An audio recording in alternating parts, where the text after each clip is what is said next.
আপনি দেখেন 1945 সালে সুপার পাওয়ার কে ছিল? পরে রাশিয়া।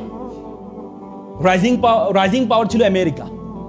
তারপর তাদের মধ্যে কোল্ড ওয়ার হয় এবং দেখবেন আপনি আমেরিকার যত গাটি ন্যাটো ট্যাটো সবকিছু কোথায়? ইউরোপে ছিল। তখন ন্যাটো তৈরি করেছে।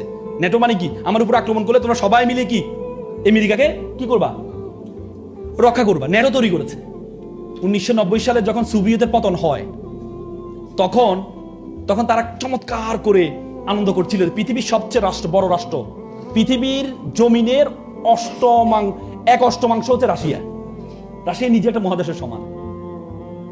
ইউরো এশিয়া বলে, এশিয়া এবং ইউরোপ জুড়ে পুরা জুড়ে রাশিয়া। সে রাশিয়াকে হারিয়েছে, তারা ব্যাপক আনন্দ করছে।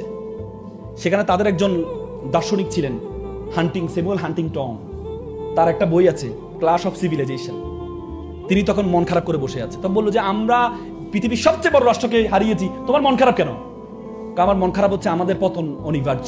আমাদের পতন অনিবার্য কাদের হাতে? মুসলিম যুবকদের হাতে। কারণ তারা তো কোরআনকে ব্যাখ্যা করেছে, তারা তাহলে রাসূলের হাদিস পড়েছে। বলেছে না খোরাসান থেকে কি আসবে? খোরাসান থেকে একটা কালো পতাকাধারী এসে জেরুজালেম রক্ষা করবে, বলেছে না? তাদের মাথায় ঢুকেছে খোরাসান কোথায়? বর্তমানে ইরানে। জেরুজালেম রক্ষা করবে।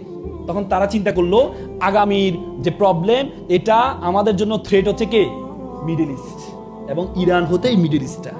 তখন তাদের ইউরোপ থেকে যত গাটি আছে সব গাটি তারা নিয়ে আসে মিডল ইস্টে, কুয়েতে, ইরাকে, সৌদি আরবে, বাহরাইনে, তারপরে কি সবগুলো গাটি তারা নিয়ে আসছে। কেন? ইরানকে এবং মুসলিম রাষ্ট্র ইরাক এদেরকে ঠেকানোর জন্য। তখন ওয়ার অন টেরোরিজম শুরু করেছে তারা দুইটা পলিসি গ্রহণ করেছে। এক হচ্ছে কাটা দিয়ে কাটা ফোয়া, আর একটা হচ্ছে মুসলিম যুবককে নৈতিকত ধ্বংস করে দেওয়া। কাটা দিয়ে কাটা ফোয়া মানে মুসলিম দিয়ে মুসলিমকে ধ্বংস করা। ইরাকে বলেছে তোর অস্ত্র দিব, ইরানের উপর হামলা কর। ব্যাপক অস্ত্র দিছে, অস্ত্র দিয়ে হামলা করলো, যুদ্ধ হলো প্রায় 11 বছর। এরপর ইরাকের বলে যে অস্ত্র দিছে, অস্ত্রগুলো ফেরত দে, না হলে তোর উপর আক্রমণ। এবার সাদ্দামকে শেষ করে দিল। মানে দেখে কাটা দিয়ে কাটা ফোয়া, হুজুর দিয়ে শেষ করা। এখান থেকে আমাদের শিক্ষা নিতে হবে। আলেম দিয়ে আলেমদেরকে শেষ করা, আলেম দিয়ে আলেমদেরকে শেষ করবে। কাটা দিয়ে কাটা ফোয়া এটা আমাদের দেশেও চলমান, কিন্তু আমাদেরকে সেখানে সচেতন থাকতে হবে যে আলেম দিয়ে আলেমকে শেষ করা।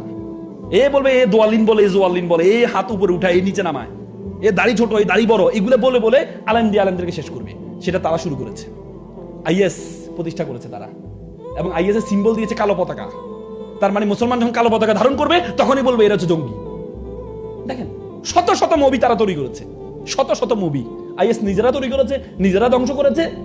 শেষে দিয়ে আমাদের মুসলিম যে কালো পতাকাটা, লা ইলাহা ইল্লাল্লাহ যে পতাকাটা, এই পতাকাটাকে কি বিতর্কিত করে দিল। আপনি বাংলাদেশে কালো পতাকাটা নিয়ে হাঁটেন, কালকে আপনি গ্রেফতার হবেন।